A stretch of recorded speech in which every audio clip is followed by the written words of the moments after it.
Bu, selamat minggu. Semua bersuka cita, amin.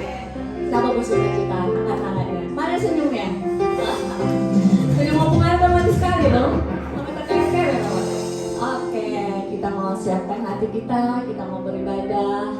Mari Bapak Ibu, tundukkan kepala, kita mau berdoa. Tuhan, kami mau datang, kami mau sujud menyembah-Mu. Kami mau memberikan yang terbaik buat-Mu pagi ini Bapak. Tuhan, Kau melihat hati anak-anak yang hadir di sini. Kami rindu hadirat-Mu Tuhan. Kami rindu Engkau boleh memberikan sukacita, damai sejahtera buat anak-anak-Mu di tempat ini. Tuhan, biar pujian penyembahan kami menyenangkan Engkau Tuhan. Terima kasih Tuhan Yesus, kami siap menyembah-Mu, kami siap memuji-Mu. Dalam nama-Mu kami berdoa dan mengucap syukur. Haleluya. Amin. Oke, kita memuji Tuhan. Haleluya. Terima kasih Tuhan. Roh-Mu yang hidup memenuhi kami. Amin. Haleluya. Haleluya Tuhan. Roh-Mu yang hidup memenuhi kami anak-anak-Mu di tempat ini. Kami siap memuji-Mu.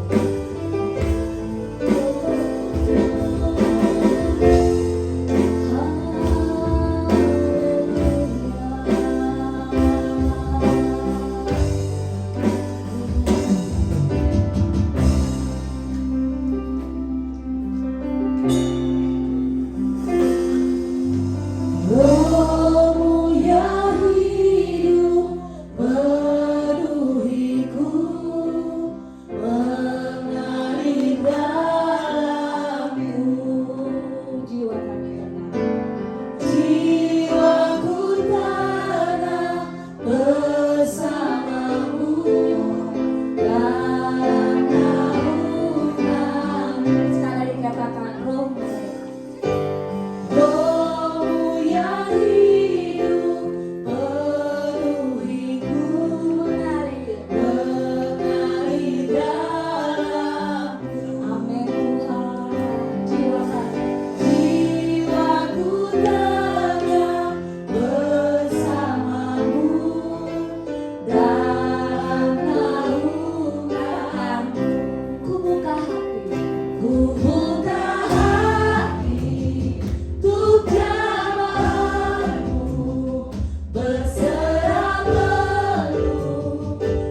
Tuhan, kami mau berserah hanya kepadamu saja. Terima kasih. kasih Tuhan Yesus dalam nama kami berdoa.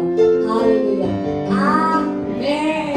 Bapak Ibu semua, boleh salam kanan kirinya. Bilang Allah luar biasa. Benar kan? Allah luar biasa. Yakin? Semua mengimani? Amin. Haleluya. Siap memuji Tuhan? Semua? Oke. Kita mau mengingat kasih-Nya yang begitu besar buat kita. Siapa di sini yang dikasihi Tuhan? Boleh angkat tangannya. Besar ya kasih-Nya buat kita, amin. Kalau merasa besar kasih Tuhan, boleh joget. Haleluya.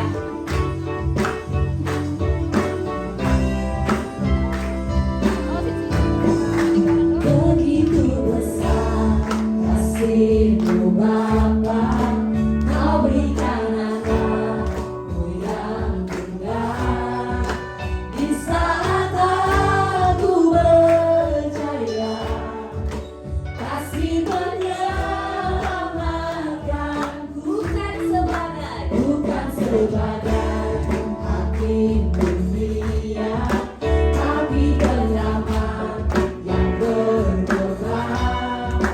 Untuk diriku Kau tebusku, kasih menyelamatkanku. Dengan kasih-Nya yang mengubah hidupku, dengan kasih-Nya yang selalu. Kasih siapa? Kasih Yesus, kasih Yesus, adikku. Ingat salibnya, semua ingat kebaikannya. Yakin luka yang sembuh. Haleluya, Tuhan kami sembuh. Ingat salibnya yang menebus aku. Kasih Yesus, kasih Yesus, adikku. Semua bersukacita. Ya baik ya, luar biasa ya. Haleluya Tuhan. Kami ingat kasih-Mu yang luar biasa buat kami. Haleluya. Begitu besar kasih-Mu Bapa, Kau berikan anakmu yang dikasih Yesus ya. Di saat aku percaya, kasih menyelamatkan. Bukan sebagai hakim dunia, tapi penyelamat yang berkorban. Untuk diriku Kau tebusku, kasih menyelamatkan. Boleh joget? Dengan kasih-Nya yang mengubah hidupku, ingat kasih-Nya yang selalu. Kasih siapa?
Arka selalu semangat ya. Walaupun badan lagi sakit dia mau tetap semangat puji Tuhan. Luar biasa orang tua kita satu ini. Oke, kita muji Tuhan. Siapa di sini yang tidak ragu dengan kesetiaan Tuhan? Boleh angkat. Semua ya. Haleluya. Boleh tepuk tangan dan semangat.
Persembahan dari jemaat mau nyanyi ya?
pujian persembahan dari jemaat di tempat ini. Silakan.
kemuliaan bagi Tuhan, saudaraku. Semua hanya untuk Tuhan. Amin. Oke, kita siapkan hati kita. Kita mau mendengar firman Tuhan. Terima kasih Tuhan. Kami mau jadi seperti Tuhan. Haleluya.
Tapi kami tahu kami adalah ciptaan-Mu. Kami milik kepunyaan-Mu Tuhan. Sejalan dengan hati Tuhan, ubahkan hati kami. Ubahkan setiap motivasi kami di hadapan Tuhan. Sebab kami tahu kasih-Mu mengalir buat kami.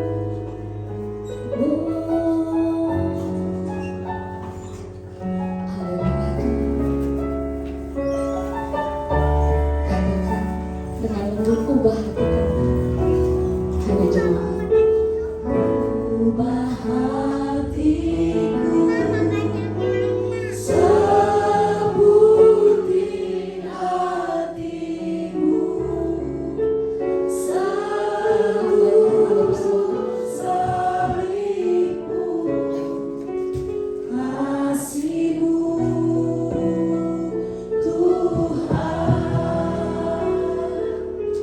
biar mataku seperti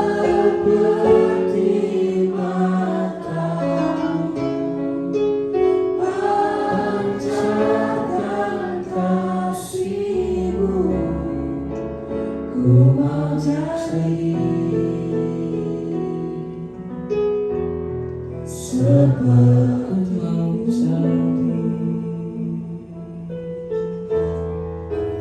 ku mau jadi seperti-Mu. Haleluya. Kami percaya kasih Allah sedang mengalir di tengah-tengah kami, dan kasih itu adalah Engkau sendiri ya Tuhan. Biarlah kami yang hadir hari ini, semua kami dilawan oleh Tuhan. Kami akan dibaharui, kami akan dipulihkan dan diberkati oleh Tuhan. Berkat yang datangnya dari Tuhan adalah berkat yang membawa kami kepada keselamatan. Oleh sebab itu biarlah firman-Mu mendapat tempat terbaik di hati kami, di hidup kami, sehingga hidup kami akan semakin indah dan berkenan bagi Tuhan. Urapi kami dengan Roh-Mu, untuk bisa mengerti, dan terlebih kami bisa mengalami firman-Mu yang hidup dalam kehidupan kami. Kami terima dengan iman kami dan ucapan syukur kami di dalam berkat nama Tuhan Yesus Kristus. Haleluya. Amin. Amin. Amin. Puji Tuhan. Shalom bagi kita semua. Saya percaya selalu ada sejahtera dan kebaikan Tuhan mengiringi langkah hidup kita. Dan berulang kali saya katakan, Tuhan baik bukan karena kita baik. Karena kalau tolak ukurnya karena kita, sudah lama kita ini hilang. Tetapi Tuhan baik karena memang Dia maha baik. Oke, kita lihat kelanjutan di dalam Lukas pasal 11 ayat 29 sampai ayat yang ke-32. Lukas pasal 11 ayat 29 sampai ayat yang ke-32. Di sini ada satu pesan yang kita bisa lihat, bahwa kalau bicara soal bangsa Israel itu sudah pasti bukan hanya berbicara soal sebuah negara, tetapi ada religiusnya. Karena Israel itu adalah bangsa pilihan Tuhan. Jadi dia bukan hanya sebuah negara, tetapi ada religius. Makanya kita tahu bersama bahwa Mesias itu datangnya dari bangsa Israel, datang dari tanah Yehuda. Oke, kita baca terlebih dahulu. Nanti saya baca ayat 29, kita baca secara bergantian. Lukas 11 ayat 29 berkata demikian. Ketika orang banyak mengerumuninya, berkatalah Yesus, angkatan ini adalah angkatan yang jahat. Mereka menghendaki suatu tanda, tetapi kepada mereka tidak akan diberikan tanda selain tanda Nabi Yunus. 30. Sebab Nabi Yunus menjadi tanda untuk orang-orang dipilih, demikian pula anak manusia harus menjadi tanda untuk para nabi. Ayat 31. Pada waktu penghakiman, ratu dari selatan itu akan bangkit bersama orang dari angkatan ini, dan ia akan menghukum mereka.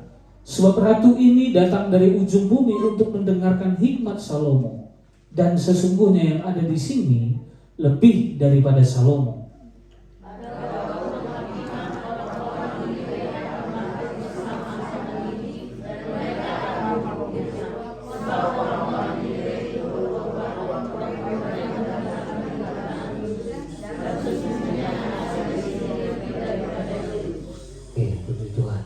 Mungkin kalau membaca ayat-ayat ini Bapak Ibu Saudara mungkin berpikir apa implikasinya di masa kita sekarang. Kalau dari pembacaan ini, kenapa saya katakan tadi kalau bicara soal Israel bukan hanya bicara soal negara, tapi juga religius. Karena kita tahu bersama bahwa sejak manusia jatuh dalam dosa, keselamatan itu bukan datangnya dari rencana manusia. Karena ketika manusia jatuh dalam dosa, manusia itu mencari keselamatan. Mereka menutupi ketelanjangan mereka dengan daun ara. Tetapi Allah lah yang memberi, yang menutupi ketelanjangan mereka dengan kulit binatang. Karena Allah memberi satu janji kepada manusia bahwa akan tiba, akan ada karya penyelamatan dari Allah terhadap manusia akan dosa. Dan itulah yang Tuhan, dalam rancangan itu Tuhan bekerja, Tuhan selalu terus berkarya dari generasi ke generasi. Sampai kepada munculnya Nuh, Abraham, dan ketika Abraham dipanggil bahwa Allah mau mengkhususkan satu bangsa melalui keturunan Abraham. Dan terus sampai kepada Yakub, Israel. Dan dari Israel itu ada 12 suku. Dan itu terus karya penyelamatan Allah itu dikerjakan sampai lahirnya Yesus di kandang Bethlehem. Dan ketika saya mempelajari ayat ini Bapak Saudara, ada satu pelajaran yang sangat berharga untuk kita lihat bersama. Karena bangsa Israel itu terkenal dengan, Alkitab berkata bahwa bangsa Israel itu tegar tengkuk. Arti tegar tengkuk itu keras kepala. Jadi kenapa Alkitab berkata Israel itu adalah bangsa yang tegar tengkuk? Karena kekerasan hati mereka. Ada banyak perbuatan Tuhan dikerjakan di tengah-tengah mereka. Bukan hanya melalui Abraham, Ishak, Yakub, bahkan sampai mereka di Mesir Tuhan bebaskan mereka, dan dalam penyertaan mereka Tuhan bawa keluar dari Mesir. Dan kita bisa melihat bahwa Israel tetap teguh pada pendiriannya, bukan pada kehendak Allah. Jadi dari pembacaan tadi saya pelajari, saya bingung apa ya pesan yang mau saya sampaikan melalui firman ini. Karena Bapak Saudara, saya tidak pernah mau menyampaikan firman Allah dari rencanaku sendiri. Tapi saya mau belajar menyampaikan firman itu dari firman itu sendiri. Jadi tidak menyusun satu bahan pemberitaan khotbah melalui perasaan. Tapi saya mau Alkitab itu berkata apa, itu yang kita bisa lihat.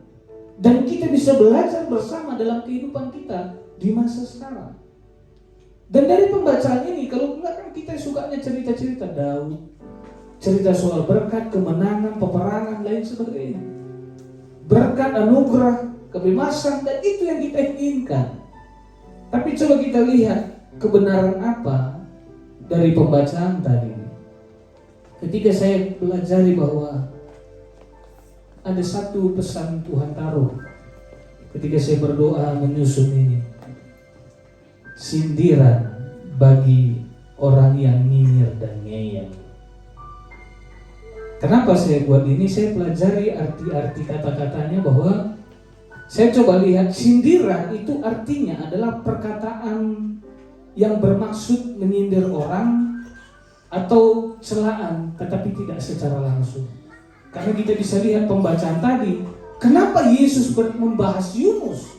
Kenapa Yesus membahas Ratu dari Selatan di zaman Salomo, sementara mereka bukan ada di pada zaman itu? Tetapi ini adalah satu perkataan yang bermaksud menyindir mereka yang terus menerus mendengar perkataan Yesus namun tidak mau belajar untuk mengerti. Dan coba saya lihat kata nyinyir adalah mengulang-ulang permintaan. Karena mereka selalu meminta tanda, mereka selalu minta penjelasan, tapi tidak mau mengerti, tidak mau belajar mengerti, karena tidak mau menerima apa yang Yesus katakan. Karena bukan perkataannya saja yang mereka tolak, Yesusnya memang mereka tolak. Jadi nyinyir itu artinya mengulang-ulang permintaan atau nyenyeh, suka mengkritik atau berkomentar sinis. Dan terakhir ngeyel itu adalah keras kepala. Itulah tegar tengkuk tadi, dan tidak mau mendengar apa yang disampaikan oleh Yesus tadi. Oke, kita lihat ke ayat 29. Jadi itulah alasannya saya tertegun dengan temanya. Tema renungan hari ini adalah sindiran bagi yang nyinyir dan ngeyel. Kenapa pesan ini diberitakan? Supaya kita tidak ngeyel lagi, supaya tidak nyinyir lagi, tapi hati kita, hidup kita diubahkan dan dibaharui oleh firman Tuhan. Di ayat ke-29 tadi berkata bahwa ketika orang banyak mengurumuninya, rupanya Bapak Saudara, di mana Yesus berada akan banyak orang datang berkumpul dengan berbagai-bagai motivasi. Kenapa orang-orang banyak datang di mana Yesus berada? Karena mereka mau melihat apa yang dikerjakan Yesus. Karena Yesus mengajar bukan hanya dengan hikmat, tetapi dengan kuasa. Karena selalu ada bukti, ada tanda kebesaran dari Allah dinyatakan dalam setiap perkataan yang Yesus sampaikan. Jadi Yesus hadir dengan penuh hikmat dan kuasa, sehingga di mana dia berada akan banyak orang berkumpul dan tapi dengan berbagai motivasi. Makanya tidak sedikit juga motivasi orang datang ke gereja. Tapi soal motivasi itu bukan urusan manusia sebenarnya, tapi itu urusan Tuhan dengan orang yang berperkara dengan Dia.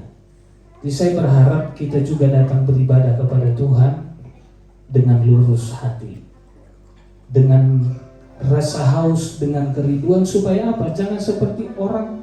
Nanti kita bisa lihat perbandingannya bahwa siapa orang banyak ini. Tolong tampilkan dalam Matius pasal 12 ayat 38, berkata bahwa siapa orang banyak ini, supaya kita bisa lihat. Kenapa Yesus berkata angkatan yang jahat ini? Karena mohon maaf ya, sama perempuan sundal, pemungut cukai, sama pendosa, Yesus tidak berkata orang jahat ini. Ya. Yesus tidak berkata, berkata kepada penjahat bahwa dia penjahat. Pemungut cukai, perempuan sundal, Yesus tidak berkata penjahat ini. Tetapi di sini supaya kita bisa melihat apa yang jahat di mata Tuhan. Karena kalau kita berpikir penjahat itu orang yang pasti pemungut cukai, perempuan itu pada umumnya pada waktu itu, mungkin sekarang juga kita punya pemahaman siapa yang jahat. Tetapi di sini Yesus mengajar kita supaya bisa melihat apa yang jahat di mata Tuhan, supaya kita semua berbenah diri, tidak menjadi penjahat-penjahat lagi di hadapan Tuhan. Dikatakan begini, pada waktu itu berkatalah beberapa ahli Taurat. Jadi orang banyak yang mengerumuni Yesus tadi adalah ahli-ahli Taurat dan orang Farisi. Orang Farisi itu adalah guru-guru agama yang mengajar umat Tuhan, umat Yahudi akan Taurat Tuhan. Jadi orang banyak tadi yang mengerumuni tadi adalah ahli-ahli Taurat dan orang-orang Farisi. Dan mereka berkata kepada Yesus, "Guru, kami ingin melihat satu tanda daripadamu." 39. Tetapi jawabnya kepada mereka, jawab Yesus kepada orang-orang Farisi dan ahli-ahli Taurat tadi, "Angkatan yang jahat dan tidak setia ini menuntut satu tanda, tetapi kepada mereka tidak akan diberikan tanda selain tanda Nabi Yunus." Maksud Yesus tanda Nabi Yunus di sini kita tahu bersama bahwa Yunus, apa yang terjadi pada Yunus, tanda mengenai Yunus mereka juga pasti tahu. Anak sekolah minggu mungkin tahu, atau guru sekolah minggu pun nggak tahu. Yunus dalam perut ikan berapa hari?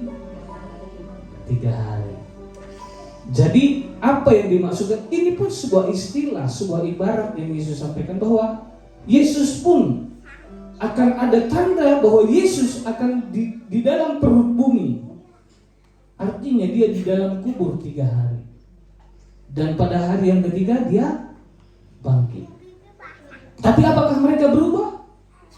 Makanya Yesus itu dia adalah Tuhan. Artinya Tuhan itu Maha Tahu. Makanya engkau tidak bisa berkata bahwa Tuhan itu masa depan. Kita tidak bisa membanggakan diri pada saat ini, aku orang baik. Di hari esok belum tentu engkau orang baik. Bisa saja engkau akan menjadi penjahat yang lebih jahat lagi. Tetapi kalau engkau melihat orang lain buruk, engkau juga tidak berkata dia itu penjahat. Karena di masa depan bisa dia menjadi lebih baik darimu. Makanya saya tertegun, saya belajar cara Yesus mengajar, melihat setiap orang itu bukan dengan pengertian manusia, tetapi dia mengerti dia adalah Tuhan yang tahu masa depan. Jadi di sini dikatakan bahwa ketika orang banyak mengerumuninya, berkata Yesus, kata Yesus bahwa angkatan ini adalah angkatan yang jahat. Mereka menghendaki satu tanda, tetapi kepada mereka tidak akan diberikan tanda selain tanda Nabi Yunus. Jadi kita bisa lihat di ayat 29 ini bahwa Yesus berkata mereka adalah angkatan yang jahat. Siapa mereka? Yang disebutkan tadi sebenarnya adalah orang-orang yang tahu kebenaran. Orang-orang yang tahu firman. Tapi Yesus berkata mereka adalah penjahat, orang jahat.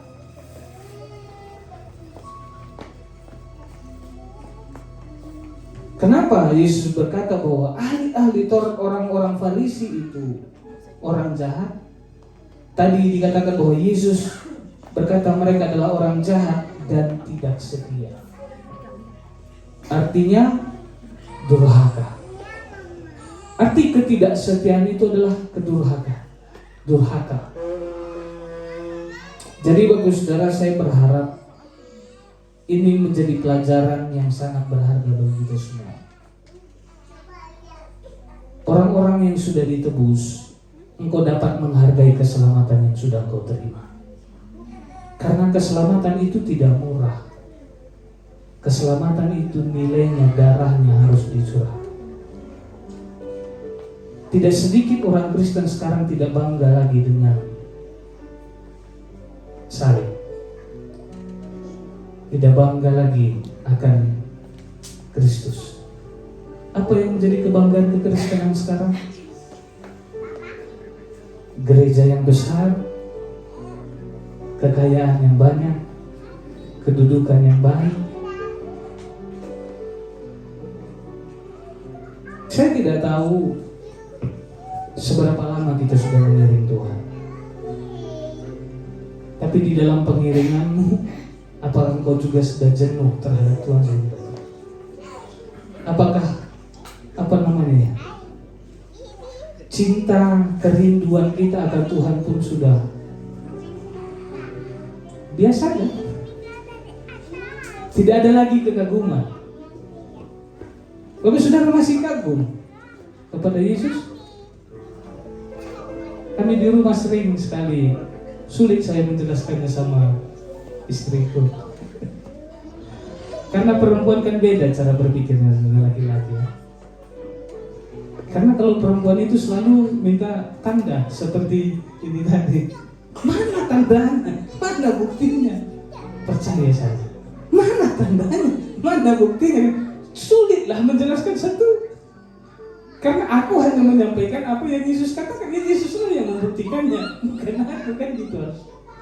Tapi kadang, ya masa? Jadi ya begitu.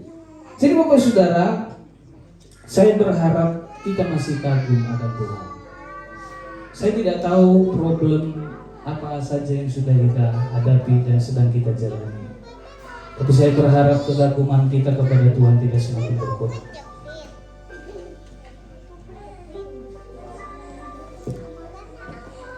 Jadi dikatakan bahwa mereka adalah orang jahat di hadapan Tuhan, angkatan yang jahat di hadapan Tuhan. Ayat 30 dikatakan, sebab seperti Yunus menjadi tanda untuk orang-orang Niniwe, demikian pula lah Anak Manusia akan menjadi tanda untuk angkatan ini. Di sini disampaikan bahwa Yesus menyampaikan Yunus menjadi tanda untuk orang-orang Niniwe, demikian pula lah Anak Manusia akan menjadi tanda untuk angkatan ini. Bapak Saudara pernah baca peristiwa Yunus? Pernah ya? Kitab Yunus. Jangan baca kitab cuma Mazmur saja. Baca kitab itu semua baca, karena biarlah begini. Sama seperti halnya Bapak Saudara tidak nyaman kalau tidak makan. Saya berharap Bapak Saudara tidak nyaman juga kalau tidak baca kitab. Karena tubuhmu punya kebutuhan, tapi jiwa dan rohmu juga punya kebutuhan. Saya ulangi.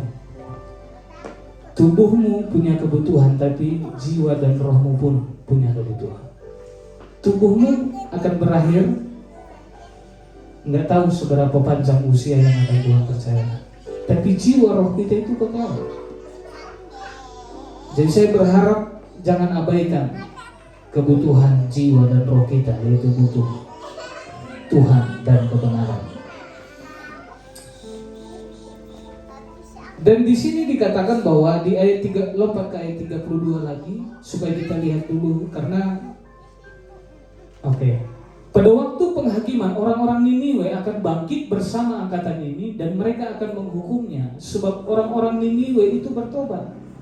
Artinya ketika Yunus memberitakan firman di Niniwe, itu orang-orang Niniwe bertobat. Mereka bertobat ketika mendengarkan pemberitaan Yunus, dan sesungguhnya yang ada di sini lebih daripada Yunus. Bapak Saudara tahu apa yang diberitakan Yunus di Niniwe? Tidak akan ada berani lagi hamba Tuhan untuk berkhotbah seperti khotbah Yunus di Niniwe. Kenapa? Ada dua alasan mungkin Yunus tidak mau memberitakan firman ke Niniwe. Yang pertama, karena Niniwe itu adalah bangsa yang jahat, bukan hanya di hadapan Tuhan, tetapi juga adalah bangsa yang punya masalah dengan bangsa Israel. Yang pertama itu. Dan yang kedua, tema khotbahnya. Tema khotbahnya apa? Bahwa 40 hari lagi bangsa Niniwe akan ditunggangbalikan. Artinya khotbahnya itu adalah khotbah kecelakaan, hukuman. Dan ketika dia berkata bahwa 40 hari Niniwe akan dihukum oleh Tuhan, itu saja yang dia khotbahkan keliling Niniwe. Seluruh tanah Niniwe dikelilingi oleh Yunus, dan khotbahnya cuma itu saja. 40 hari lagi Allah akan menghukum Niniwe. Tuhan akan menghukum Niniwe. Dan itu saja khotbahnya. Mungkin kalau itu khotbahnya, tidak ada yang bertobat di antara kita ini. Kalau khotbah Yunus dan itu saja khotbah yang dikhotbahkan kepada kita, mungkin tidak ada yang di antara kita ini yang bertobat. Karena sudah banyak firman yang diberitakan pun tetap kita masih ngeyel.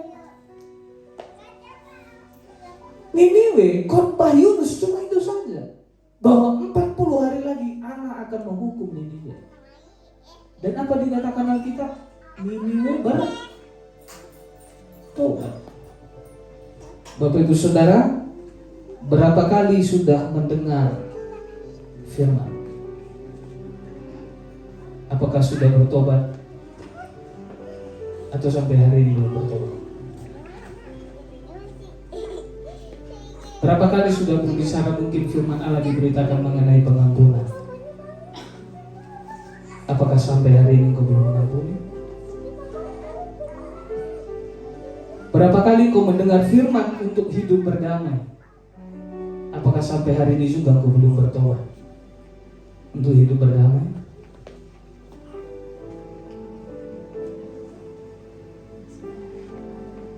Berapa banyak kali kau mendengar bahwa Allah itu kasih, atau sampai hari ini juga kau belum bertobat? Belum pernah ada kasih lahir dari itu. Berapa banyak kali kau mendengar kebenaran, atau sampai hari ini juga kau belum bertobat untuk hidup dalam kebenaran? Berarti kitalah orang ngeyel itu. Kitalah orang yang nyinyir itu. Karena sampai hari ini kita belum bertobat.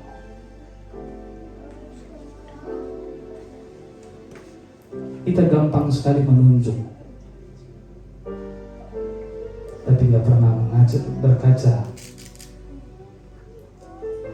Itu adalah satu hal yang jahat di hadapan Tuhan. Jahat. Makanya saya katakan tadi, Tuhan tidak pernah berkata pada pemungut cukai, angkatan jahat.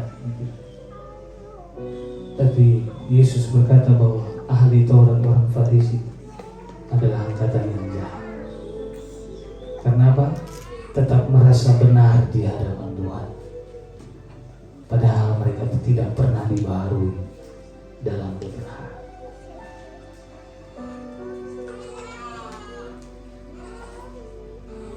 Dikatakan bahwa Niniwe bertobat, dan Niniwe menjadi saksi dan akan bersaksi bagi mereka pada hari kiamat. Karena dikatakan tadi, pada waktu penghakiman, Bapak Saudara harus tahu, pada waktu penghakiman engkau menyesal tidak ada lagi gunanya. Tidak ada lagi kata pertobatan ketika hari penghakiman tiba. Engkau mau berubah, engkau mau bertobat, tidak ada lagi gunanya kalau hari penghakiman itu sudah datang, dan itu pasti tiba. Dikatakan bahwa pada waktu hari penghakiman, Bapak Saudara tahu zaman mereka ke zaman Yunus itu berapa ratus tahun. Artinya pada hari penghakiman itu adalah pada hari yang sudah ditentukan Tuhan bahwa pada waktu Yesus datang kedua kali. Kalau tidak ada lagi mau bertobat, berubah pun tidak ada lagi. Makanya tidak ada lagi pertobatan sesudah menghadap Tuhan. Karena sudah selesai. Kalau sudah kembali ke tanah tubuh ini, barulah masuk jiwa dan roh kita berperkara dengan kekekalan.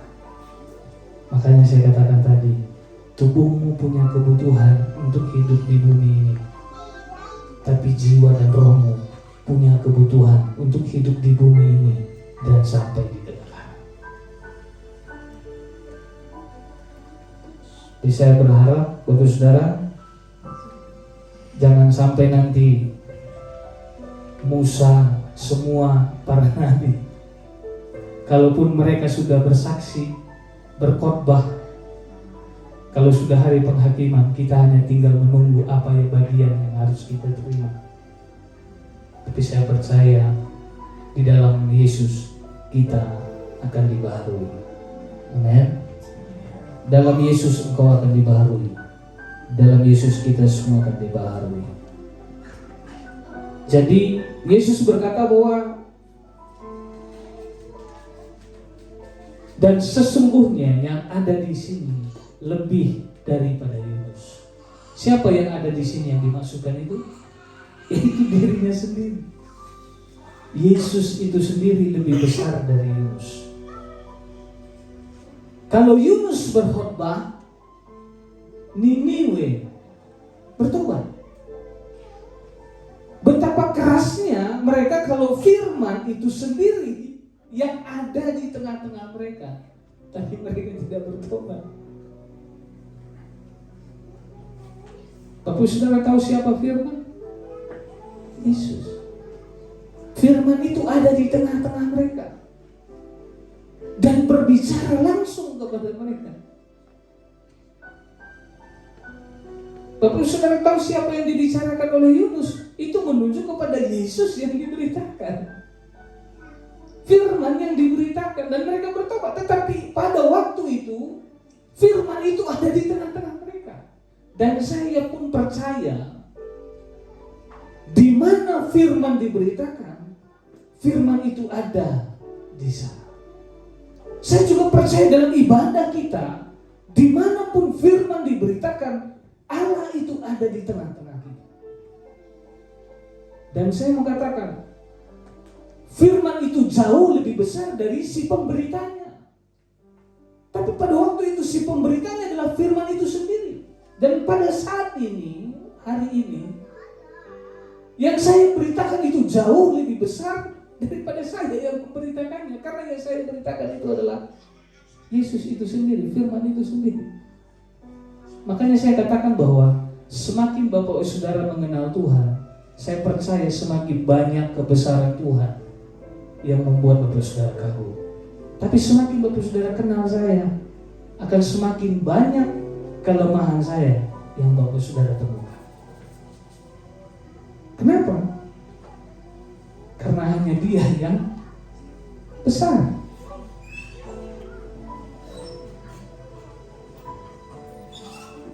Saya berharap Bapak Saudara menghargai kehadiran Tuhan di hidupmu.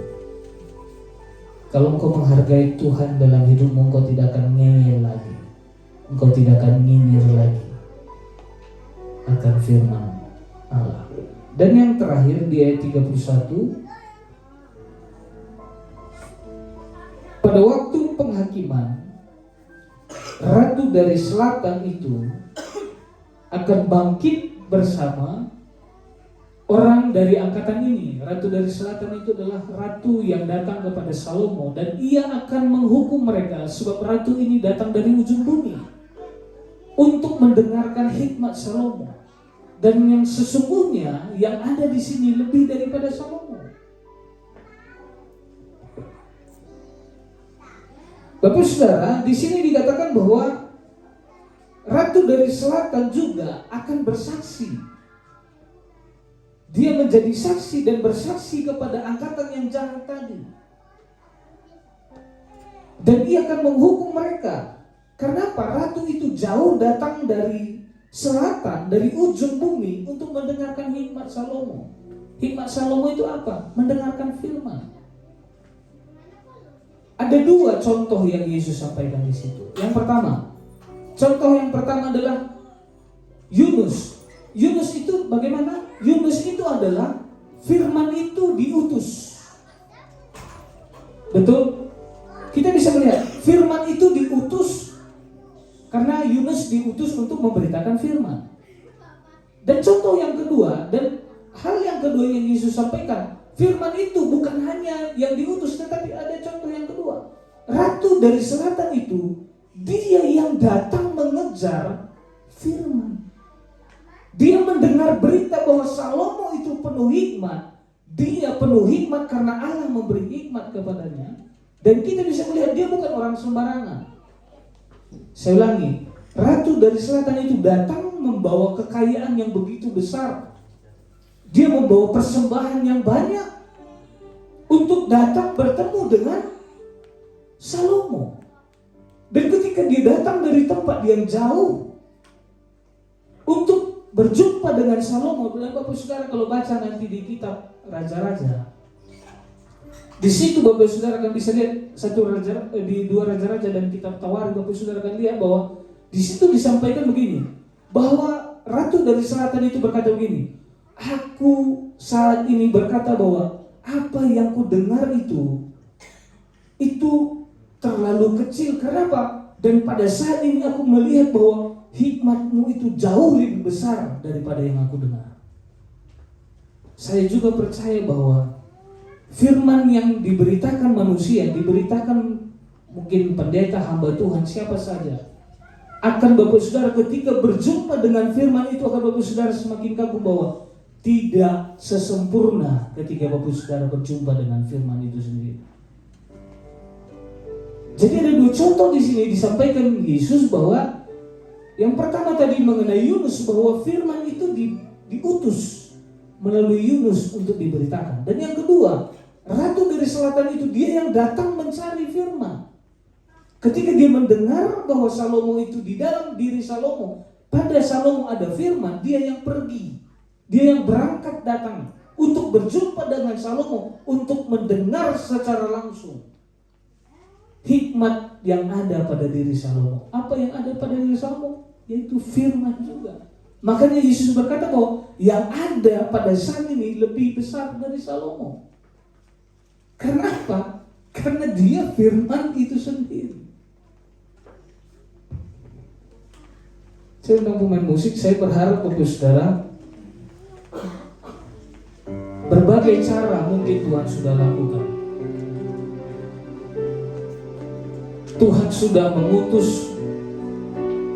Ada banyak cara Tuhan untuk memberitakan kebenaran bagi kita. Tetapi biar Bapak Saudara baru tahu bahwa banyak orang mencari kebenaran. Makanya jujur ya, aku akan lebih, sebagai contohnya kalau aku yang menyampaikan, aku akan lebih suka menyampaikan sesuatu orang dengan datang dengan rasa haus daripada orang yang tidak punya rasa haus. Akan lebih mudah berbicara kepada orang yang menyiapkan telinganya dengan orang yang tidak membuka telinganya. Tetapi biar bagaimanapun firman itu harus diberitakan. Saya berharap semua kita adalah orang-orang yang siap menerima kebenaran Tuhan. Saya percaya jangan menyesal di hari penghakiman. Kalau untuk saat ini mungkin banyak penyesalan, banyak kegagalan kita berubah, kita bertobat, supaya kita juga bisa dibaharui oleh Tuhan. Kita angkat satu lagu, Selidiki Aku, saya undang kita bangkit berdiri.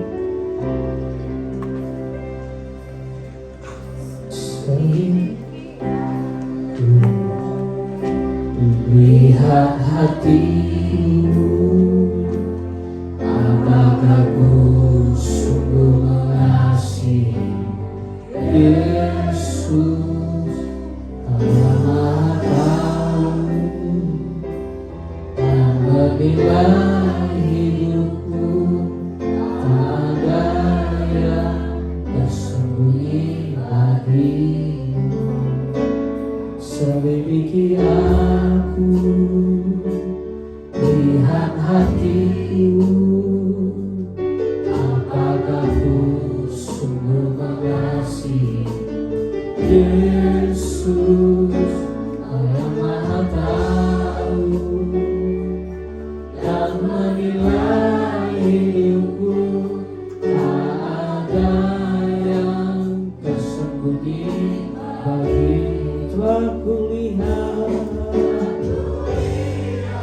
Kau begitu baik, kebaikan-Mu yang tak pernah habis di hidupku.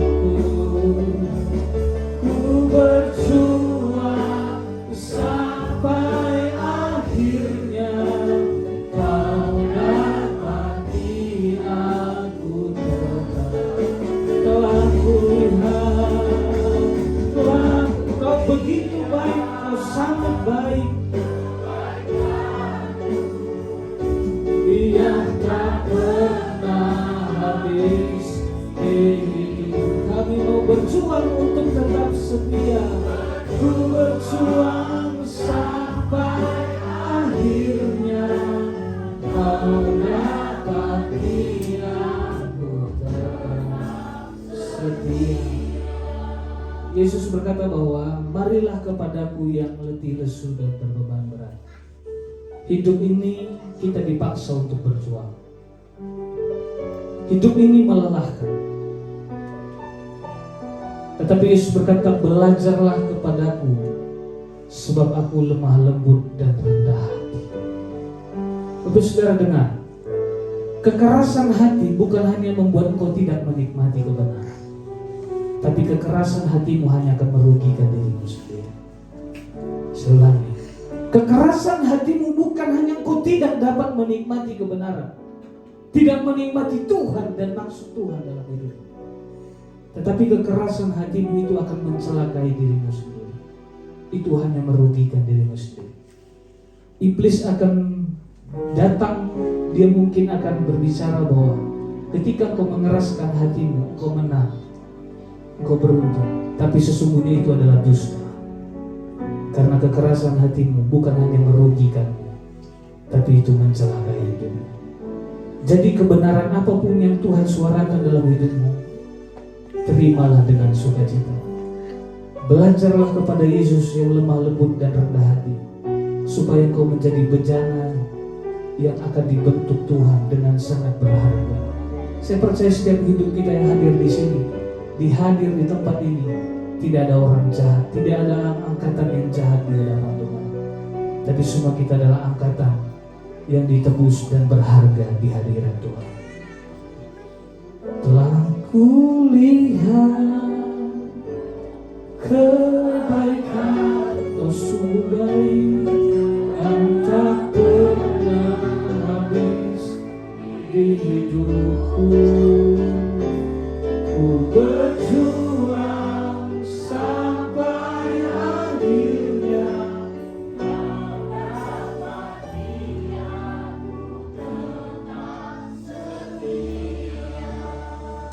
Terima kasih Tuhan buat firman-Mu yang sudah kami dengar. Kami bersyukur kami boleh menerima firman-Mu. Biarlah firman yang kami dengar Tuhan, kami boleh masuk dalam hati kami, bertumbuh, tertanam dan berbuah. Kami mau melakukan apa yang Kau bilang Tuhan, sama seperti Yunus yang sudah memberitakan kepada orang ini dan mereka bertobat. Kami mau juga bertobat Tuhan, karena suara-Mu, karena Engkau sendiri adalah firman itu. Terima kasih Tuhan Yesus, terima kasih Bapa. Berkati anak-anak-Mu di tempat ini Bapa, berkati hamba-Mu yang sudah memberitakan firman-Nya.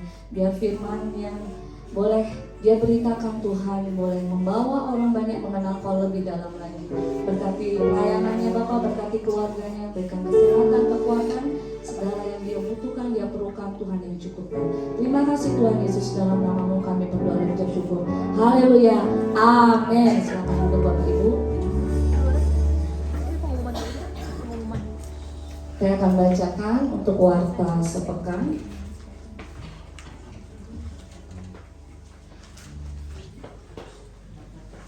Muka-mukanya kayak udah lapar ya. Oke. Hari ini jam 4 sore ada ibadah sekolah minggu. Nanti jam 4 ya Kak, sama Kak Intan. Ada Kak Ratna juga ada abang-abang sekolah minggu. Anak-anak kita bawa untuk bisa mengenal Tuhan lebih dini, agar mereka boleh bertumbuh di dalam Tuhan. Kemudian ada ibadah keluarga hari Jumat. Nanti untuk tempatnya akan diinfo di grup. Biasanya nanti kita bergantian di rumah jemaat. Kemudian ada ibadah kaum ibu hari Sabtu jam 4 sore di gereja. Nanti juga di info, mungkin ada yang mau buka pintu, nanti kita info di grup. Oke, kemudian ada ibadah yot hari Sabtu jam 7:30 di gereja ya Kak. Anak-anak muda, anak-anak yot datang ya untuk bisa bersama-sama memuji Tuhan, mengenal Tuhan. Kemudian ibadah umum minggu depan 16 Maret tetap di jam 10:30, tapi 15 menit sebelumnya kita berdoa bersama dulu bersama. Saya harap Bapak Ibu boleh datang sebelum jam 10:30. Kemudian ada laporan kas pembangunan, sisanya tinggal 4.821. Kita percaya bahwa Tuhan akan cukupkan ini ya. Kemudian ada lagi Bang? Oh iya, ini ada latihan musik buat anak-anak kita yang mau belajar. Untuk Bang Almian, Bang Jerry, siapapun yang mau belajar, boleh nanti ada abang-abang yang siap untuk mengajar. Jam 5 ya, Kak, habis sekolah minggu ya. Oke. Ada lagi? Udah, itu aja. Silakan Pak Pendeta. Untuk penutup.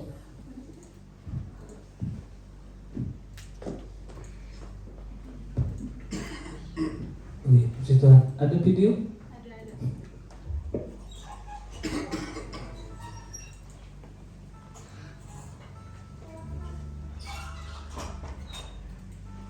Jadi minggu kemarin adik-adik bisa belajar musik, mungkin nanti saya juga minta tolong abang-abang yang bisa mengajar, yang adik-adik bisa belajar musik. Nggak ada suaranya. Ya, ada abang-abang nanti bisa mengajar. Ada selesai sekolah minggu jam 5.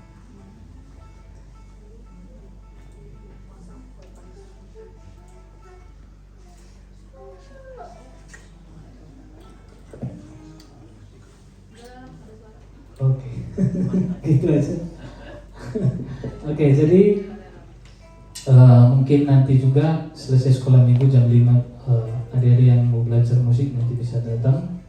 Ada siapa? Gohan, Martin, Mian, Jerry, semua siapapun. Nanti saya minta tolong abang-abang juga ambil bagian untuk mengajar adik-adik ini dalam musik supaya sama-sama belajar melayani Tuhan. Oke? Selamat hari Minggu, selamat beribadah untuk kita semua, dan kita akan akhiri ibadah kita.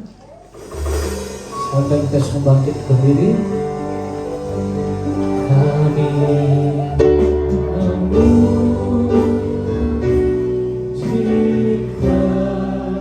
bersama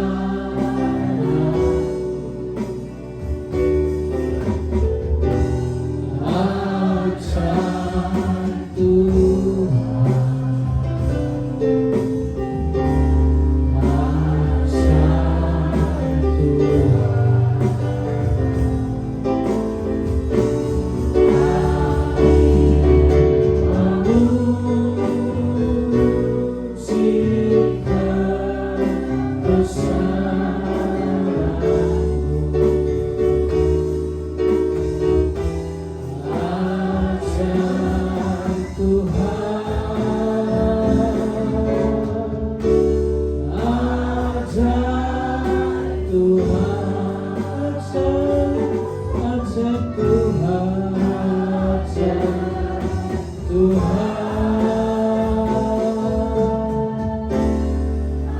Tuhan. Terpujilah Tuhan kekal untuk selamanya. Kami bersyukur dari awal pertengahan hingga akhir ibadah kami Tuhan sudah berkati, dan kami semua sudah menikmati Tuhan. Berkati setiap kekasih-Mu, rekan-rekan yang mengambil bagian dalam pelayanan. Tuhan berkati mereka, dan biarlah pelayanan mereka menjadi pelayanan yang menyukakan Tuhan dan limpahi mereka dengan anugerah-Mu. Bahkan hamba-Mu juga berdoa bagi setiap kami yang hadir hari ini. Tuhan, Engkau mengasihi kami semua. Kami adalah orang-orang yang sangat berharga bagi Tuhan. Sebab itu Engkau mengenal setiap jalan hidup kami. Engkau mengenal setiap pergumulan kami. Engkau melihat setiap perjuangan kami. Engkau setia. Engkau tidak pernah meninggalkan kami Tuhan. Kuatkan setiap kaki kami untuk berdiri teguh dalam kebenaran dalam hidup kami. Kuatkan setiap pundak kami untuk kami terus bekerja keras menikmati segala karunia Tuhan. Bahkan Engkau yang akan terus memelihara kami dengan kasih setia-Mu. Berkati setiap kesehatan umat-Mu, berkati rumah tangga mereka, berkati ekonomi mereka, berkati keturunan masa depan mereka, bahkan semua yang dikerjakan tangan mereka. Tuhan buka jalan dan buat berhasil. Biarlah nama-Mu ditinggikan, dibesarkan dalam setiap kehidupan.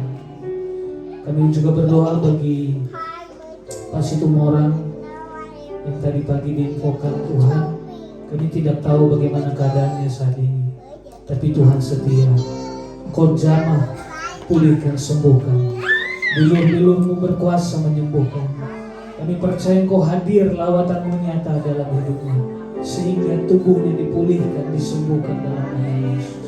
Berkati keluarganya. Bahkan kami juga berdoa bagi Bapak Roy, Pasar Ibu Tuhan, membuat Tuhan berkati, Tuhan pulihkan kesehatan. Mungkin banyak keterbatasan apapun yang sedang dia alami, Tuhan Engkau sempurna, kuasa-Mu sempurna, sembuhkan, pulihkan dia dalam nama Yesus.